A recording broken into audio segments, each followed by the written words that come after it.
रुपया में गैस वाली बुआ। हाँ चाचा।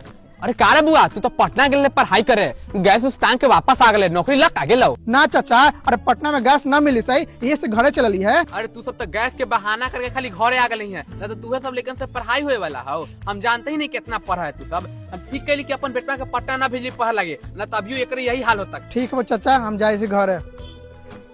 अरे तू पटना से यहाँ चले ले, तोरा परीक्षा न हुआ। तो मम्मी वहाँ गैस ना मिली सही तो कैसे खाना बनाती है? रुक हिये, खाना बनावे के इंतजाम हम करे। अरे ये वो तो गैस के बहाना करके घरे लिया, तू घर के पढ़ाई ना कर, जो पढ़ाई कर जो।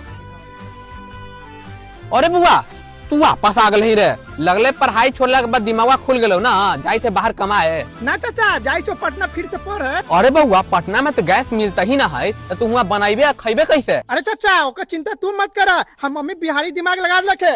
ये देखा, ये है गांव के गोबर गैस। बाप रे। ठीक है बच्चा, चाप जाई छो पटना पढ़े, अब लौटवा नौकरी लेके ही। जिया जिया हो, जिया जिया हो।